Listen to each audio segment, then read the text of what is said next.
Hello again, my friends. This is Alex with Fusion Videos. Today we're going to be talking about Strike the Blood and whether it's kickass or lameass. So the first thing I have to say is that when this video first, or this series first came out, I was stoked for it. Vampires, hot girls, the whole 9-1 really. But as some things are, this series sort of went a downhill turn for me. Mostly it was great with animation. It was great with a somewhat storyline. It was okay, but in the end, it just made some major fatal flaws that just kind of like sort of took a downturn. Otherwise, I mean, like it had its moments. The storyline in the beginning was really good, perfect setup, awesome on all aspects, but then it just kept repeating itself with the lines, with the how they defeated the characters. No originality at all if I really thought about it after this basic setup. So let's talk about what's good in all of this before I talk about the bad.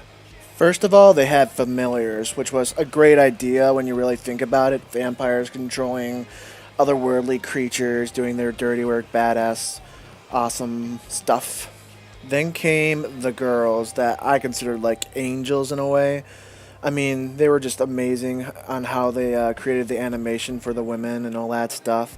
I mean, first of all, you Yukina, who is kind of like your main character.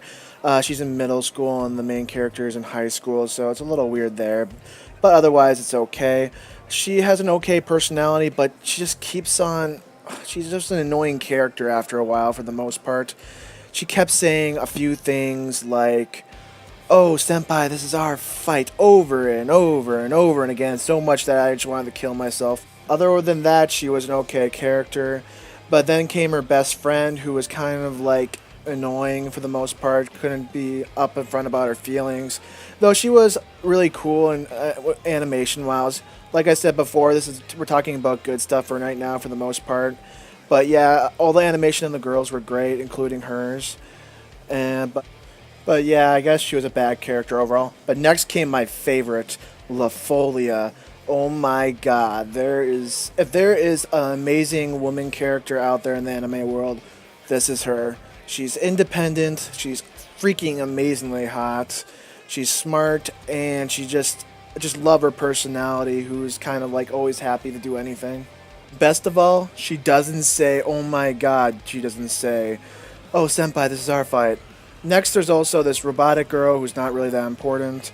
There's also the teacher who looks like she's a teenager, and she's kind of cool too. She's called the Witch of the Void. So have LaFolia's kind of aunt, Kanin. Also, finally have Kojo's and Yukina's daughter, who is not only hot, but she isn't like Yukina, who says the stupid things over and over again. And just to clarify, she is from the future. Summing everything up, there was good animation, good girls, for the most part when their personality is concerned. There is also a good story setup. But now, before we go on to the bad things, let's talk about the actual story itself.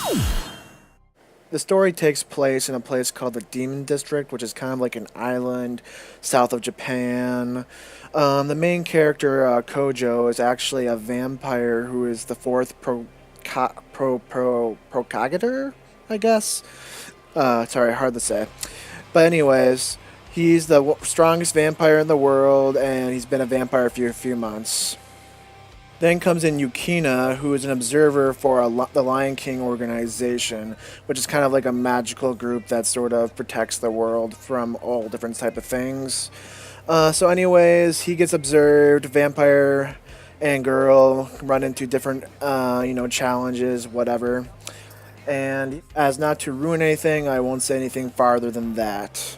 Now let's talk about the bad stuff. I mean, the stuff that just really took off the edge on on the entire series. Starting with my favorite, Yukina saying the exact same thing over and over and over again.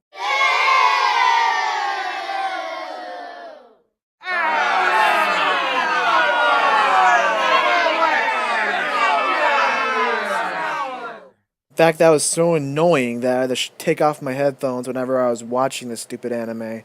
It was almost kind of like, seriously, woman, stop getting away in the fights, stop saying and repeating the same things, let Kojo have his awesome vampire action for once. For once, I mean, really. I almost wish I could just rewind the entire series and do it myself so it could actually sound okay. Next, we have this guy who I really hated too because he was a snot. He basically got in the way of most things. He had a gay thing for Kojo too because the previous vampire king or whatever was a girl and he was in love with her. Thus, somehow that was okay that he was in love with the new Kojo because he had obtained her powers or whatever and he wanted to consume him or something. So overall, I mean, I liked it, but then I didn't like it. So, I mean, it was okay, but the animation was great, but it just had sort of a bad vibe to it towards the end. So yeah, I mean, I loved the Folia, loved the animation, loved the girls, liked the basic setup, but everything else was kind of just terrible. After all, I felt like doing this half the time and just freaking blowing my brains out.